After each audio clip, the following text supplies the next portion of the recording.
Good evening and welcome to the Loft. It's me, Tamra, and do we ever have something special for you?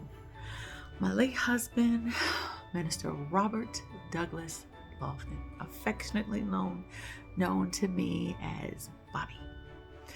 He wrote a book. It's called The Eve to Believe.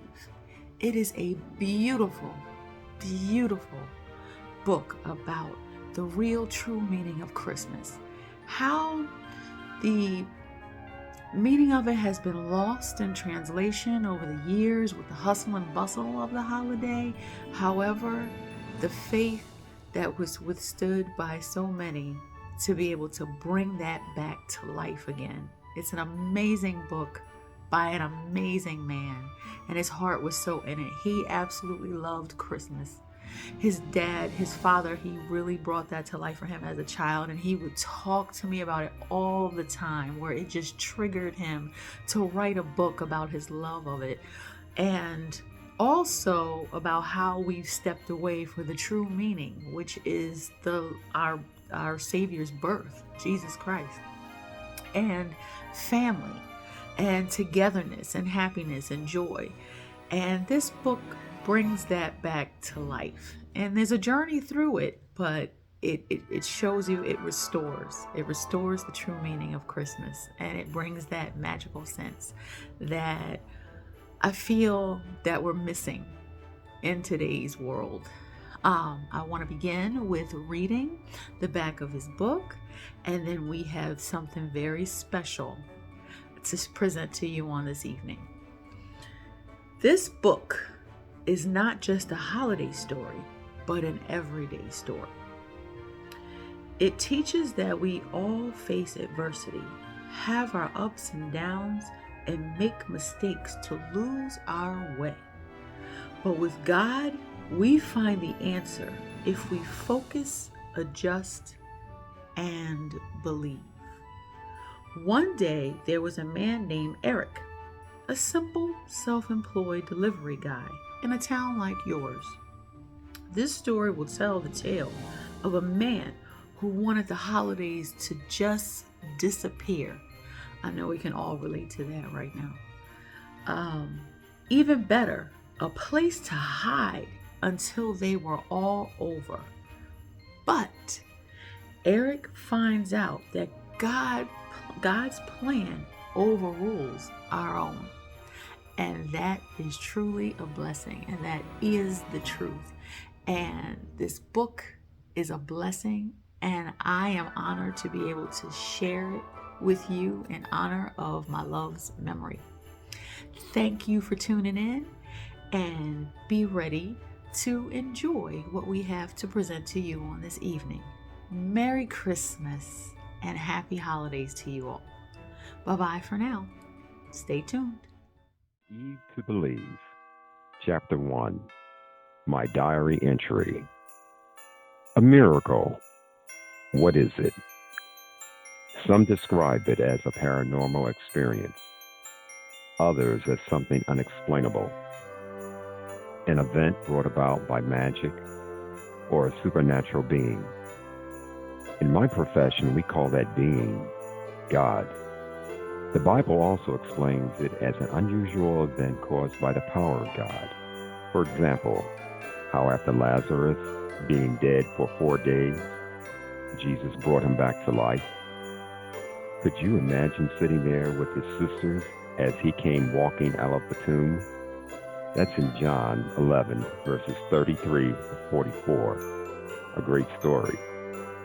What about the account in Matthew 14, where Jesus fed over 5,000 people with only 5 loaves of bread and 2 fish, and had leftovers? Now, I know this was not my family. They leave no leftovers after meals. Reminds me of last Thanksgiving when Uncle Don, oh wait, I was making a point. God performed miracles back then and even now. They show who and what he is, because only God can make things happen. Most of all, despite any circumstances we may face, he is sovereign and good. God is still in the miracle working business today. I have seen him at work and do things that are not possible, and that was today. I watched God use four people who barely knew each other before the day began. He brought them together and used them to heal others and themselves. All of them started the day with the same question: why, God? First, we have Harriet, also known as Harry. She's a businesswoman who loves the Lord. She's beautiful, sweet, loving, and yet bold, strong, and independent.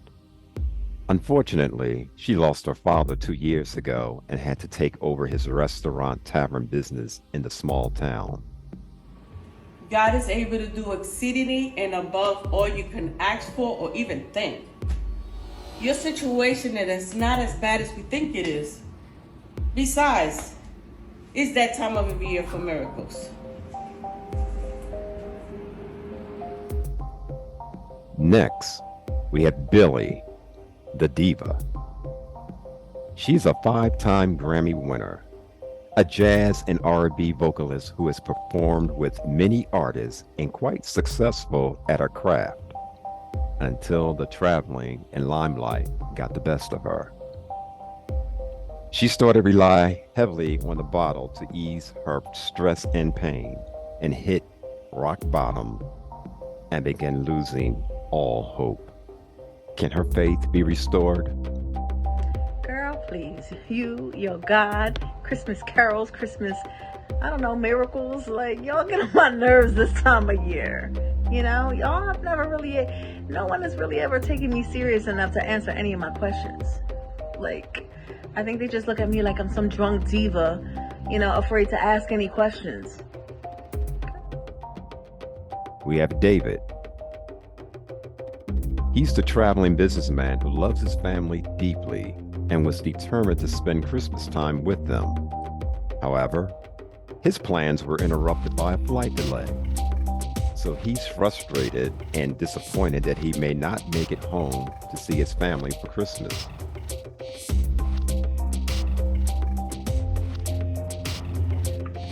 You don't understand. I needed to be on that flight. It was the last one out today. I booked it to be sure I was home on time. This is not good. The next flight to Portland is the day after Christmas. My wife is gonna kill me. Finally, Eric, the delivery man. He's a kind, gentle, and influential man of God who owns and operates Whole Armor Delivery Service. His family is his first ministry, and the business is thriving. However, through a series of events, Eric begins to lose faith and gets frustrated with the holidays to the point in which he just wants them to disappear. What this holiday is about, no one seems to know anymore. It's not the same. It's how much something cost, how much you gave to get what good you did, so what you need in return. It's different. The thing is, it's the same as every other day of the year. Every other one. Yes, 100%, I should be happy. I should be grateful, ecstatic. My business is one of the best in the world. We deliver packages to everyone in the world. We bring happiness and joy. But now it's like you just don't even want to deliver the package. There's no love in it. You just lose your passion, especially when everyone is so ungrateful.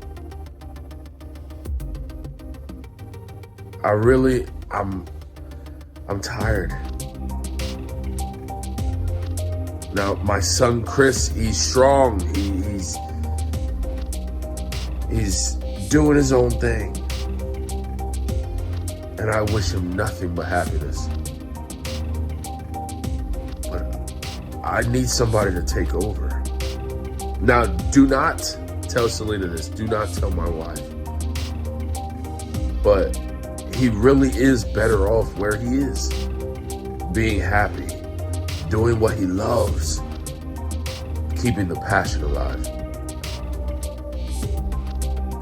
But I still really want him to take over. Take the mantle. Take the throne. I'm tired. It's not the same anymore. But he's better off happy where he is.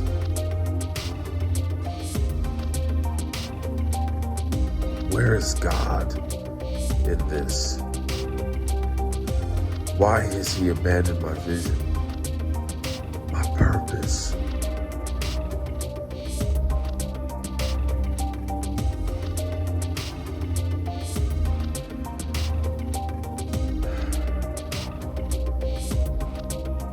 I don't know.